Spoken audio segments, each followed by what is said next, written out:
بسم الله الرحمن الرحیم.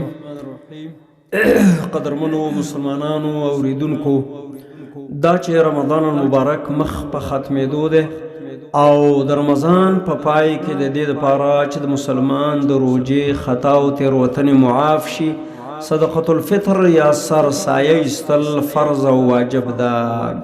سرسایه ایستل په قرآن کریم باندې ثابته ده. سعید ابن مسیب، عمر بن عبدالعزیز رضوان الله علیهما دواړه تابعین فرمایي چې الله عز وجل چې د آیت کریمه را لېږلی دی چې قد افلح من تزکا، کامیاب دی هغه څوک چې هغه تزکیه د نفس وکړه. وی مراد د دې نه سرسایه یا صدقة الفطر ده. نو گویا کې صدقة الفطر په کتاب الله باندې ثابته ده. او همدارنګه د عبدالله ابن عباس رضی الله تعالی عنهما نه روایت ده، دی وی زکات الفطر دی وی چې فرض رسول الله صلی الله علیه وسلم ټاکلی ده او مقرر کړی د نبی صلی الله علیه وسلم زکات الفطر سرسایه طهرة للصائم، پاکی د پاره د روجهدار من اللغو د بیهوده خبرونه والرفث او دارنګي د ناپاکو خبرونه وطعمة للمساکین او خوراکه د پاره د مسکینانو. من اداها قبل الصلاة فهي زکات مقبوله، چا چې سرسایه ادا کړه هغه هم د اختر د منځ نه وړاندې، نو دا سرسایه زکات مقبوله ده، بالکل مقبول زکات ده، صحیح صدقه ده.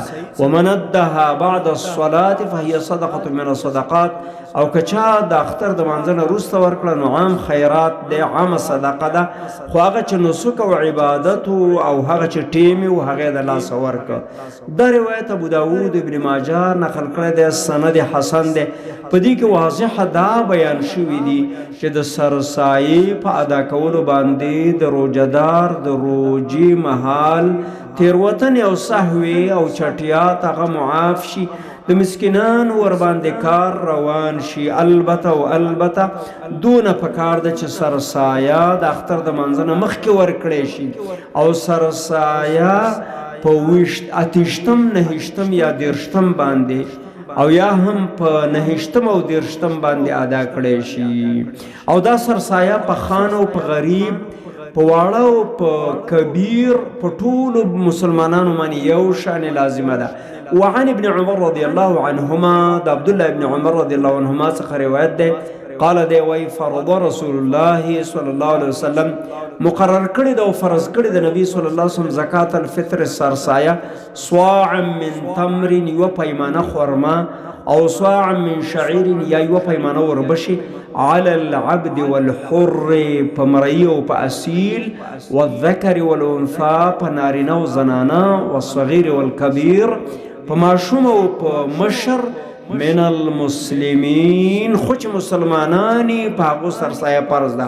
وامر بها ان تؤدى قبل خروج الناس الى الصلاه، او حکم کړی دی چې ادا دي شي سرسایه مخکې د دې نه چې خلک د اختر لمانځه ته ووځي.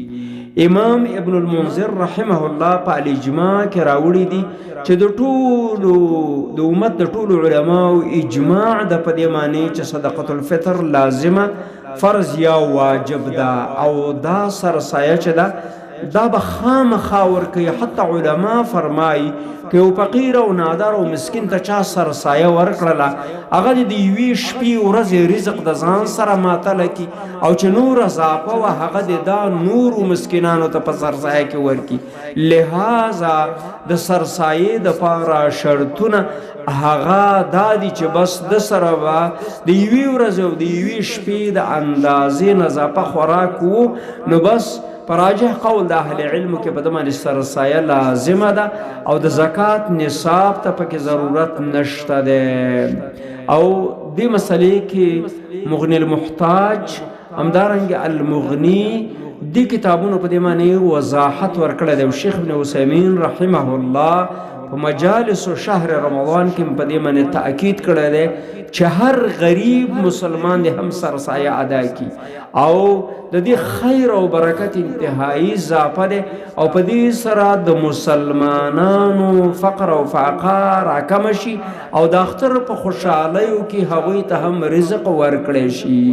ابو سعید خدری رضی الله تعالی عنہ فرمای كنا نخرج زکات الفطر صاعا من طعام مقبا سرسایه سره یو پیمانه د خوراکین او صاع من شعیر یو پیمانه وربشي او صاع من تمر یو پیمانه خرما او صاع من قط یو پیمانه پنیر او صاع من زبیب یو پیمانه مېز یا وڅکه چوته ویل کېږي دا به مو ادا کولې. معنا دا ده چې غله دانه او دوه قسمه میوه چې هغه خرما او مېز دي د دین او دارنګې د قرط او پنیرو نه سرسایه ایستلی کېدی شي او نور شیان په دې معنی نشي قیاس کېدلی. ورونو مسلمانانو د سرسایه ایستلو ته صبر وکئ. دا چې سرسایه څونه ده او آیا قیمت د دې پیسې جایز دي جایز نه دي غوره پکې څه ده او کامل وخت کوم یو ده او د دې نور اړوند مسائل به ان شاء الله پاینده بحثونو کې راشي. واخر دعوانا الحمدلله رب العالمین.